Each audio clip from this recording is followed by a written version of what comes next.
तो आदाब, नमस्कार, गुड इवनिंग, सत श्री अकाल। एक बार फिर आप तमाम लोगों का स्वागत है। फैमिली अच्छी हो गई रूस।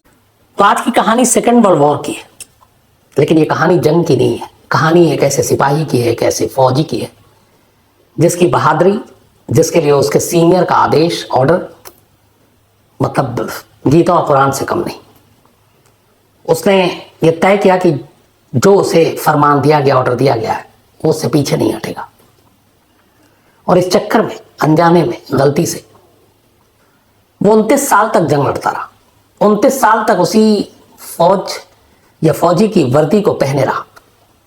29 साल तक उसे पता ही नहीं चला कि दुनिया में क्या हुआ। उसे ये तक पता नहीं कि उसके अपने ही देश के दो शहर नागासाकी और हिरोशिमा पर एटम बॉम्ब गिरा है, जिससे शहर बर्बाद हो गया, क्योंकि उसने कभी ऐसे बॉम्ब के बारे में सुना भी नहीं था। और 29 साल बाद जब उसे असलियत पता चलती है तो क्या होता है, आज की कहानी यही है। आज की कहानी है, इस कहानी का हीरो है जिसका नाम है हिरो ओनोडा। जापान का ये नागरिक ठीक ठाक पढ़ने में, 20 साल की उम्र में ये हुआ कि जापानी आर्मी की तरफ से कि सेना ज्वाइन करो। इसने बाकायदा जापानी इंपीरियल आर्मी को ज्वाइन किया। 18 साल की, तब 18 से 20 साल की उम्र थी ओनोडा की। ज्वाइन करने के बाद काफ़ी काबिल था, बहुत तेज़ी से तरक्की करता गया। तरक्की करने के बाद इसको इंटेलिजेंस अफसर बना दिया गया, मतलब आधा मिलिट्री आधा जासूसी। और इसके बाद बाकायदा ट्रेनिंग हुई। ट्रेनिंग बड़ी सख्त थी। इस ट्रेनिंग के दौरान उस वक्त तक वर्ल्ड वॉर की सुगबुगाहट भी शुरू हो चुकी थी, सारी चीज़ें थी, कई देश लड़ रहे थे। तो बड़ी सख्त ट्रेनिंग दी गई। ट्रेनिंग ये कि आप जंगल में हो, आपको खाना नहीं मिलेगा, आपको जिंदा रहना है, आप कैसे रहोगे, दुश्मनों से आप कैसे मुकाबला करोगे, भिड़ंत में कैसे अपने आप को बचाओगे। तो बहुत ही टफ ट्रेनिंग। इस ट्रेनिंग को भी पास किया ओनोडा ने। और इसके बाद 26 दिसंबर 1944 की तारीख आती है, 26 दिसंबर 1944।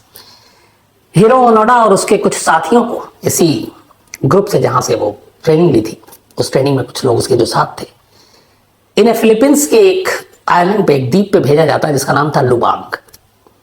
फिलीपींस भी जंग के घेरे में था।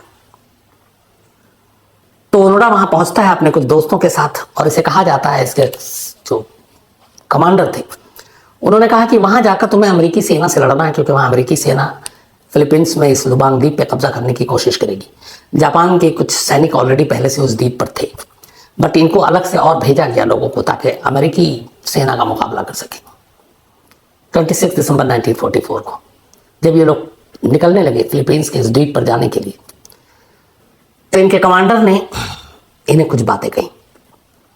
और जो बातें थी उसको ट्रांसलेशन करके मैं आपको बता रहा हूं कि कुछ भी हो जाए तुम सरेंडर नहीं करोगे, लेकिन तुम्हें सुसाइड भी नहीं करना है। अगर कोई ऐसा हाल या ऐसे माहौल हो जाए या ऐसे सिचुएशन पैदा हो जाए, तुम वहीं रहोगे, और जब सब कुछ ठीक होगा हम तुम्हें लेने आएंगे, चाहे 5 दिन बाद आए, 5 हफ्ते बाद आए, 5 महीने बाद आए, या 5 साल बाद आए, लेकिन आएंगे। बट तुम्हें सरेंडर नहीं करना है, तुम्हें अपनी जान नहीं देना है। तुम वहीं रहोगे, युद्ध लड़ते रहोगे, और वहां की जो इन्फॉर्मेशन है वो भेजते रहोगे, देते रहोगे, बट तुम वापस नहीं लौटोगे, न सरेंडर करोगे न मरोगे। इस आदेश को लेकर ये टुकड़ी वहां पहुंचती है ओनोडा के साथ। अब वहां पे पहले से उम्मीद थी, इनके जाने के बाद अमेरिकी सेना वहां पे घुस आती है। अब जापानी सेना और अमेरिकी सेना में लड़ाई होती है। 4 दिन 5 दिन तक तो मुकाबला ठीक ठाक होता है, लेकिन फिर जापानी सेना कमजोर पड़ने लगती है। अब इनको सरेंडर भी नहीं करना था, भाग भी नहीं सकते थे। तो उन्होंने कहा कि चलो हम लोग 4-4 की टुकड़ी में अलग अलग बढ़ जाते हैं, ताकि जान भी बची रहे और मुकाबला भी करते रहे। तो बहुत सारे जो मारे गए सैनिक जो जिंदा बचे, उन्होंने 4-4 की टुकड़ी बना ली, टोली बना ली। ओनोडा चूंकि सीनियर थे तो एक टोली के सरदार ये बने। उसके बाद आप ये लड़ते रहे जंगल के अंदर छुपकर, इसी लुबांग द्वीप के, फिलीपींस के। इधर वर्ल्ड वॉर जारी। जापान ने अमेरिकी नौसैनिक पे हमला किया था अड्डे पे। बदले में अमेरिका ने नागासाकी और हिरोशिमा पे, जब उनके प्रेसिडेंट ट्रूमैन, ऑर्डर दिया और पहली बार दुनिया ने एटम बम की तबाही देखी। 5 लाख से ज़्यादा मारे गए लोग, पूरा का पूरा शहर बर्बाद हो गया। और इस बॉम्ब के गिराने के बाद आखिरकार जापान समझौते के लिए तैयार हो गया, और जापानी सेना और जापान ने सरेंडर कर दिया इसके साथ ही। और ये सरेंडर किया था, बात है 2 सितंबर 1945 की। तो जब जापान ने ऑफिशियली सरेंडर किया, इसके बाद एक तरह से सेकेंड वर्ल्ड वॉर खत्म हो गया था। लेकिन ये इस लुबांग द्वीप के बाहर सारी चीजें चल रही थी हलचल। लुबांग द्वीप के जंगल में ओनोडा अब भी लड़ाई लड़ रहा है, उसे ये सब कोई खबर नहीं। 1944 का दौर था, टेक्नोलॉजी नहीं थी, इंटरनेट नहीं था, कोई और साधन नहीं था, रेडियो भी बहुत कम लोगों के पास हुआ करता था। तो ऐसा कोई सेट या सिस्टम नहीं था जिससे इस जंगल तक, इन लोगों तक कोई खबर पहुंचाए।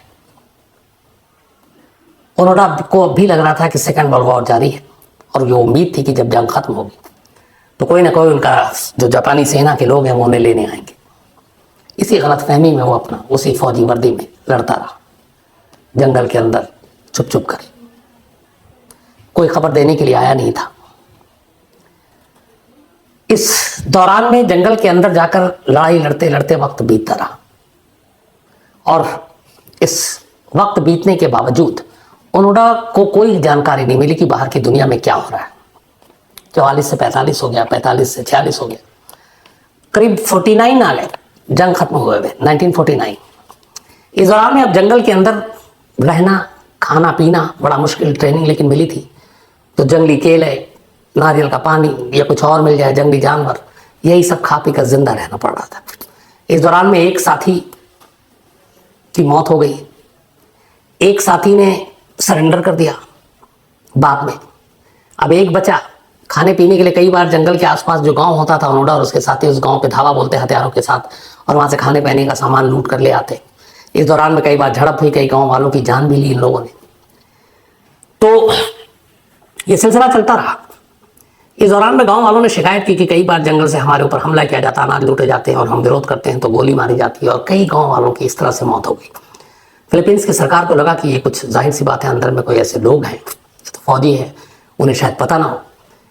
बाकायदा जंगल के ऊपर चौपर से लाउड स्पीकर पे अनाउंस कराया गया गांव में भी कि जंग खत्म हो गई है, और जो भी आप, जिस देश के भी सिपाही हैं, आप बाहर आइए, सरेंडर कर दीजिए और अपने देश चले जाइए। कोई असर नहीं। पॉम्फलेट गिराए गए जंगल में कि बाकायदा जंग खत्म हो गई है, सब कुछ कूल हो गया है, समझौता हो चुका है, जो भी सिपाही इसमें हैं वो वापस आएं और अपने अपने घरों को जाएं। ये पॉम्फलेट, ये अनाउंसमेंट ओनोडा के कानों तक भी पहुंची, आंखों से भी उसने देखा, लेकिन उसे लगा ये दुश्मन की चाल है। उसे यकीन ही नहीं था कि सेकंड वर्ल्ड वॉर खत्म हो गई और जापान हार गया, इसलिए कि उस तक उसे ये लगा था कि फंसाने के लिए दुश्मन देश, उसके जवान उसे पकड़ने मारने के लिए ये सारी जाल बिछा रहे हैं। क्योंकि अगर ऐसा होता तो उस तक मैसेज पहुंचता, उसकी फौजी साथी मैसेज पहुंचाते, और इसीलिए इन सारी चीज़ों का कोई असर नहीं हुआ। दूसरी तरफ ऐसा नहीं है कि उसकी कोई खोज खबर जापान के उसके सीनियर अफसर और आर्मी वाले नहीं ले रहे। उन्होंने जब जंग खत्म हुई, जिनकी लाशें थी वो लाशें मिली। एक ने जो सरेंडर किया था उसने आकर बताया कि ओनोडा उस जंगल में है, द्वीप के पास वहीं पे। तो जब ये बात पता चली तो ओनोडा के घर वाले भी परेशान थे। उसका भाई वहां पहुंचा, भाई ने वहां पे फिलीपींस की सरकार से मदद ली, और उसने भी कुछ पम्फलेट छपाए और उसमें बताया कि मैं तुम्हारा भाई हूं, सच में जंग खत्म हो गई है, लौट आओ, सरेंडर कर दो। उसे ये भी मिला, लेकिन उसे लगा कि ये दुश्मन की फिर से चाल है, उसके रिश्तेदारों को ढाल बनाकर वो उसे पकड़ना चाहते हैं। और कई चीजें थी उसमें, बाकायदा उसका नाम भी लिखा था, ओनोडा, सरेंडर कर दो, आ जाओ, सब कुछ खत्म हो गया। लेकिन उसके नाम में कई गड़बड़ थी। जैसे वो हीरो लिखता था तो हीरो नाम था, ओनोडा की बजाय ओनोडा सन लिखा हुआ था। तो उसे लगा कि ये सब उसके घर वाले ऐसी गलती नहीं कर सकते, ये एक चाल है, और इसीलिए वो सरेंडर नहीं करेगा। तो कोशिश जारी रही, लेकिन उसने सरेंडर नहीं किया। धीरे धीरे वक्त बीतता गया। जंगल के अंदर से वो लगातार जब जब खाने की जरूरत पड़ती बाहर निकलता, गांव पे हमला करता, गांव से खाना ले जाता। बीच में फिर सरकार को पता चलती, सरकार फिर ऑपरेशन करती। लेकिन वो छुपने में बेहद माहिर था, जंगल के अंदर बरसों से रह रहा था, उसे पकड़ भी नहीं पाते। सरेंडर करने की सारी अपील भी जो है वो बेकार जा रही थी, किसी तरीके से ओनोडा हाथ नहीं आ रहा था। अब ये सारी चीजें होती रहीं। इसी के बाद एक एक करके जो चार की टोली थी, एक ने सरेंडर किया, एक को गोली लगी थी गांव वाले की, उसकी गोली भी निकाली ओनोडा ने, लेकिन फिर बाद में उसकी तबीयत खराब हुई, जंगल के अंदर ही उसकी मौत हो गई। एक बार गांव में ये लोग अनाज लूटने के लिए गए तो इकलौता जो जिंदा शख्स बचा था साथ में, उसको गोली लगी, उसकी मौत हो गई।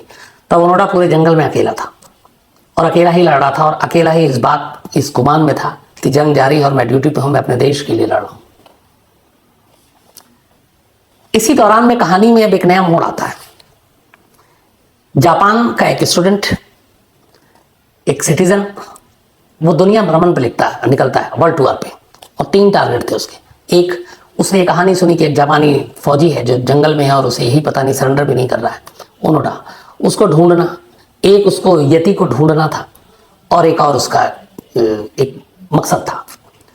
तो वर्ल्ड टूर करते करते आखिरकार वो पहुंच जाता है फिलीपींस और इस लुबांग द्वीप में भी पहुंच जाता है। इत्तेफाक की बात है, द्वीप के जंगलों में भटकते भटकते वो सचमुच ओनोडा के पास पहुंच जाता है। और नसीब अच्छा था कि ओनोडा ने उसको दुश्मन नहीं माना, एक तो होलिये से जापानी था ही वो, तो उसने उसे मारा नहीं। फिर वो उसे बताता है कि मैं जापान से हूँ, एक स्टूडेंट हूँ, वर्ल्ड टूर पे हूँ और आपको ढूंढ रहा था क्योंकि आपके बारे में किससे कहानियां पढ़ी मैंने। तो बोला कि अब आप सरेंडर क्यों नहीं करते, जंग कब की खत्म हो गई है, जापान हार गया है। ओनोडा इस बात को भी मानने को तैयार नहीं। उसने कहा कि मैं नहीं मान सकता। उसने कहा कि मैं आपको बता रहा हूँ। उसने कुछ तस्वीरें भी दिखाई जो अपने साथ ले गया था कि देखिए 2 शहर पे बॉम्ब गिरा, इतने लाख लोग मारे गए, अमेरिका के आगे सरेंडर करना पड़ा और अब तो जापान वापस जंग हारने के बाद नई तरीके से अपने पैर पे खड़ा हो रहा है। उसने कहा कि आप सरेंडर कर दीजिए। ओनोडा अभी नहीं माना। उसने फिर याद दिलाई। उसने कहा मेरे मेजर ने एक लाइन कही थी निकलने से पहले कि तुम सरेंडर नहीं करोगे, तुम सुसाइड नहीं करोगे। जब जंग खत्म होगी, चाहे जितने भी वक्त लगे, हम तुम्हें लेने आएंगे और तब तक तुम कोई ऐसा काम नहीं करोगे। तो ओनोडा ने कहा कि जब तक मेरे सीनियर का ऑर्डर नहीं होगा मैं सरेंडर नहीं करूंगा। अब तक 25 साल गुजर चुके थे, 26 साल। उसने मना कर दिया। वो जापानी स्टूडेंट वापस आता है, जापान जाता है। जापान आने के बाद अब वो उसके सीनियर्स को ढूंढता है। तो उनमें से एक सीनियर जिसने ये ऑर्डर दिया था, मेजर तानीगुची, आखिरकार वो उन तक पहुंचता है। वो तब रिटायर हो चुके थे इंपीरियल आर्मी जापान से और उन्होंने अपनी एक किताब की दुकान खोली थी, बुक शॉप। पता पूछते पूछते वो स्टूडेंट वहां पहुंचता है और जाकर बताता है कि आपका एक रंगरूट, आपका एक सिपाही, आपका एक फौजी जिसको आपने लुबांग द्वीप भेजा था दिसंबर 1944 में, वो आज भी जंगलों में अकेला है और सरेंडर करने को तैयार नहीं। उसे इस बात का यकीन ही नहीं हो रहा है कि जापान उस जंग में हार चुका है और जंग खत्म हुए इतने साल हो गए। सुनकर मेजर तानीगुची को बड़ी हैरानी होती है। उसके बाद वो उसकी बात मानते हैं, कहते हैं मैं जाऊंगा। जापानी सरकार से इजाज़त ली जाती है। मेजर तानीगुची इसके बाद फिलीपींस पहुंचते हैं। फिलीपींस जाने के बाद आखिरकार जंगल तक मैसेज पहुंचाया जाता है कि आपसे मिलने के लिए मेजर तानीगुची आ रहे हैं, वैसे ही पंफलेट और उसके जरिए। ओनोडा ये पढ़ता है। उसे फिर वही यकीन होता है कि अब सब कुछ ठीक हो गया, इसका मतलब है कि मेरे बॉस मुझे वापस लेने आ रहे हैं। इसके बाद मेजर जंगल में ओनोडा से मिलते हैं और जाकर कहते हैं कि जंग तो खत्म हो गए, अब करीब 28 साल हो गए, बल्कि 29वां साल शुरू हो गया था, तुम अब तक क्यों लड़ रहे हो? तो उसने कहा मुझे किसी ने खबर नहीं दी। इस दौरान में बहुत बार मुझे भ्रमित करने की कोशिश की गई, पॉम्फलेट बांटे गए, ऊपर से गिराए गए, लाउड स्पीकर से अनाउंसमेंट हुआ, लेकिन बीच बीच में ये भी होता था कि मुझे धमाकों की आवाज़ भी सुनाई देती थी। तो जब मैं गांव की तरफ देखता था तो देखता था लोग अब नॉर्मल कपड़े पहन रहे हैं, वर्दी के ड्रेस में कम है, लेकिन फिर धमाके भी हो रहे हैं। अगर जंग खत्म हो गई तो धमाके क्यों हो रहे थे? तो मुझे लगा कि ये सब चाल है। यहाँ पे दिक्कत ये हुई थी कि जिस जगह पे ये गांव और जंगल था, उसके पास जंग खत्म होने के बाद फिलीपींस का एक एयरफोर्स का बेस था जहाँ वो अक्सर ट्रेनिंग करते थे। उस ट्रेनिंग के दौरान बॉम्ब गिराते थे और उस बॉम्ब की आवाज़ जंगल तक जाती थी। और ओनोडा को ये लगता था कि जंग अब भी जारी है, लड़ाई हो रही है, बम गिर रहे हैं, गोलियां चल रही हैं। और गांव के लोगों को जब उसने लेकिन देखा कि फौजी वर्दी में नहीं, आम कपड़ों में है, सिविलियन, तो उसे लगा ये भी एक चाल है उसे पकड़ने और पकड़वाने की। इसलिए उसने सरेंडर नहीं किया, लेकिन उसने कहा कि मेरे पास कोई आया तक नहीं।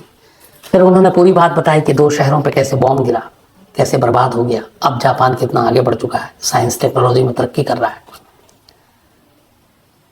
ये सब सुनने के बाद ओनोडा को पहली बार यकीन हुआ और वो बहुत रोया। रोने के बाद उसने जो बोला और उसने जो अपनी किताब में लिखी है जो कोट है वो ये कि 30 साल तक मैं रोज अपनी राइफल को चमकाता रहा। 30 साल तक किस चीज के लिए? मैं अब अपने को कोसता हूं। 30 सालों तक मैं सोचता रहा कि मैं देश के लिए कुछ कर रहा हूं, लेकिन अब लगता है कि मैं कई लोगों के वास्ते परेशानी का सबब बना रहा।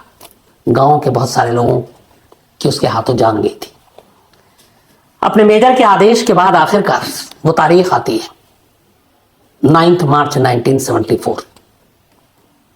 1944 दिसंबर, बल्कि 26 दिसंबर 1944 को ओनोडा निकला था इस फिलीपींस के द्वीप के लिए। और 9 मार्च 1974, लगभग 30 साल के बाद, 30 साल में कुछ महीने कम। उसने फिलीपींस के उस वक्त के प्रेसिडेंट थे फर्डिनेंड मार्कोस, उनके सामने जाकर सरेंडर किया। उसने अपना राइफल, उसके पास जो था उस वक्त .25 कैलिबर राइफल, 500 राउंड गोलियां, कुछ हैंड ग्रेनेड और एक समुराई का तलवार, ये उनके आगे सरेंडर करके रखा। और उसी फौजी वर्दी में गया था 30 साल से, जिसे पहनकर जंगल में भटक रहा था और रखता था। फिर बाकी भी कुछ कपड़े थे उसके पास, लेकिन वो पुरानी वर्दी जो उसने 44 में पहनी थी उसी को पहनकर सरेंडर करने गया। अब तब तक वहां की पुलिस और इनसे पता चला 1974 में जब इसने सरेंडर किया कि करीब 30 शहरियों को कत्ल किया है ओनोडा ने। उन गांव में खाना लूटने के लिए कई बार गांव वाले विरोध करते तो गोलियां चलती दोनों तरफ से उसमें। तो ये था कि 30 लोगों का कत्ल किया है, अब इसका क्या होगा। प्रेसिडेंट फर्डिनेंड मार्कोस ने जब ये सरेंडर के बाद उसकी कहानी सुनी तो फिर उसके ऊपर वहां पे कोई क्रिमिनल केस चलाने से उन्होंने रोक लगा दी और उसके पीछे रीजन दिया। उन्होंने कहा मेरी नज़र में कोई कातिल या क्रिमिनल नहीं है, ये एक फौजी है जो अपने देश के लिए जंग लड़ रहा था और जिसे मालूम नहीं था कि जंग खत्म हो गई, और ये फिर भी अपना फ़र्ज़ निभा रहा था। और उस फ़र्ज़ के रास्ते में कई बार जिंदा रहने के लिए खाना और ये सारी चीज़ें जो गोलीबारी हुई, उसमें 30 लोग इसके हाथ से ज़रूर मारे गए अलग अलग वक्त में इन 30 सालों में। लेकिन उसके पीछे मकसद कोई क्राइम और क्रिमिनल वाला नहीं था, वो सीधा सीधी एक देश का सिपाही जो करता है अपने देश के लिए, उसने वही किया। और इसको यही एहसास था कि अपने देश के लिए लड़ रहा है और उस लड़ाई में लोगों की जान गई, इसलिए इसके पर कोई मुकदमा नहीं चलेगा, इसे बाइज्जत बरी किया जाता है और पूरे सम्मान के साथ फिलीपींस से इसे जापान भेजा जाए। उसके सम्मान में वो समुराई का जो तलवार था वो वापस किया प्रेसिडेंट ने ओनोडा को। इसके बाद ओनोडा को एक हीरो की तरह जापान लाया जाता है। जब वो वहां पहुंचा था तो करीब 21 साल का था फिलीपींस में लड़ने के लिए। जिस दिन जापान की सरजमीन पर वो वापस लौटा तब 51 साल का था, 51। 30 साल उसने जंगल में गुजार दिए। वर्ल्ड वॉर 6 साल के अंदर खत्म हो गई थी सेकंड, लेकिन वो 30 साल तक सेकंड वर्ल्ड वॉर लड़ता रहा अनजाने में, क्योंकि उस तक कोई सच्चाई या खबर पहुंची ही नहीं थी। जापान आने के बाद एक हीरो की तरह उसका स्वागत हुआ। जापानी मीडिया में जब उसकी खबरें छपी तो वहाँ का एक हीरो बन गया। लोग उसके बारे में बातें करने लगे, उसकी बहादुरी के बारे में बातें करने लगे। ये कहने लगे कि कैसे अपने एक सीनियर के ऑर्डर को उसने अपना कानून बना लिया कि मैं सरेंडर नहीं करूँगा जब तक मेरा सीनियर नहीं कहेगा या जब तक मेरी इंपीरियल आर्मी की तरफ से ऐसा कोई आदेश नहीं आएगा। और इस दौरान में तमाम लोगों ने कोशिश कर ली, उसने सरेंडर नहीं किया, न सुसाइड किया। कहते हैं कि इन 30 सालों में कई बार बड़ी अजीब अजीब चीज़ें हुई, पत्थर और क्या क्या वो भी उसने खाया। मतलब बस जिंदा रहने के लिए जो जो कर सकता था उसने सब कुछ किया। उसकी इस बहादुरी और उसके इस जज्बे को देखते हुए जापान की सरकार ने ओनोडा के पूरे 30 साल की जो तनख्वाह थी, सैलरी, वो वापस किए। 30 साल की सैलरी दी, इसके अलावा एक्स्ट्रा बहुत सारे इनाम दिए, सम्मान दिए। वहाँ की अलग अलग जो ऑर्गेनाइजेशन और संस्थाएं थी उन्होंने उसके ऊपर इनामों की बारिश कर दी। उसके पास बेशुमार पैसे आ गए। इन पैसों का एक बड़ा हिस्सा ओनोडा ने कहा कि मेरे हाथों बहुत सारे उस लुबांग द्वीप के करीब जिस गांव के आसपास में छुपा था, मेरे हाथों मारे गए। मेरा वक्त है कि उनको कुछ रिटर्न करूं। उसने उस इनाम के पैसे का एक बड़ा हिस्सा उस गांव को दान कर दिया ताकि उन लोगों की ज़िंदगी थोड़ी बेहतर हो सके। इसके बाद बाकी जितने पैसे थे बहुत सारे अलग अलग चैरिटेबल संस्थाओं को उसने दान किया ताकि लोगों का भला हो सके। लेकिन अब वो जापान में एक हीरो था, पर जापान में अब उसका मन नहीं लग रहा था। उसे लगा कि जिस जापान जो वहाँ की परंपराएं थी, जो सारी चीज़ें थी, वो धीरे धीरे ख़त्म हो गई। अब जापान एक मॉडर्न कंट्री बन गया है, साइंस टेक्नोलॉजी ने बड़ी तरक्की कर ली है और यहाँ लाइफ एकदम अलग हो गई है। तो वो जो पुराना जापान था, जो 30 साल तक उसने जंगल में रहकर नहीं देखा, उस जापान से उसे थोड़ी कुफ्त होने लगी। और एक रोज़ वो जापान छोड़कर ब्राज़ील पहुँच गया। ब्राज़ील जाने के बाद वो जापानी कम्युनिटी के बीच में रहने लगा। वहीं उस जापानी कम्युनिटी की एक लड़की से उसने शादी की जिसने उसे नए जापान के बारे में बताना शुरू किया। फिर अचानक एक रोज़ उसने खबर पढ़ी कि एक लड़के ने जापान में स्कूल में 13 साल के बच्चे ने कत्ल कर दिया। ये पढ़ने के बाद ओनोडा को बड़ा अजीब लगा कि एक छोटे से बच्चे के अंदर भी सब्र नहीं और वो इस तरह का काम कर सकते हैं। उसे लगा नहीं, उसका फ़र्ज़ है कि जाकर वहाँ की नई जनरेशन को कुछ तालीम दें। वापस ब्राज़ील से वो जापान आता है। जापान आने के बाद वो बच्चों के बीच में अलग अलग चीज़ें उनको पढ़ाता है, समझाता है और उनको नई जिंदगी के बारे में बताना शुरू करता है। इसके बाद 1996 में वो फिर से लुवांग द्वीप जाता है, उसी गांव में जाता है जिस गांव के कई लोगों को उसने मारा था उस वक्त एक जंग समझकर। वहाँ उन गांव के लोगों से माफ़ी मांगता है, फिर वापस जापान आता है। जापान में इसके बाद बच्चों को सही तालीम देने में उसकी ज़िंदगी गुजर जाती है। 2014 17 जनवरी 2014 में 91 साल की उम्र में आखिरकार हीरो ओनोडा की मौत हो जाती है। तो ये थी कहानी उस हीरो ओनोडा की, जो अनजाने में 30 साल तक, 29 से 30 साल तक सेकंड वर्ल्ड वॉर लड़ता रहा, जो कि 4 से 6 साल के अंदर ही खत्म हो गया था। लेकिन उसने अपने फर्ज से मुंह नहीं चुराया। उसे जो हुक्म मिला था उसने उसे पूरा बजाया। उसने न सरेंडर किया, न खुदकुशी की, न किसी के बहकावे में आया। हालांकि अनजान भी बना रहा और एक तरह से गलती ये भी हुई कि उसे सच्चाई नहीं मालूम थी और उस सच्चाई ने उसे पूरी दुनिया से काट कर 30 साल तक अकेला तन्हा जंगल में रखा। ऐसे बहादुरों की, ऐसे हीरो की मिसालें हमेशा दी जाती रहेंगी और लोग याद भी करेंगे। तो ये थी कहानी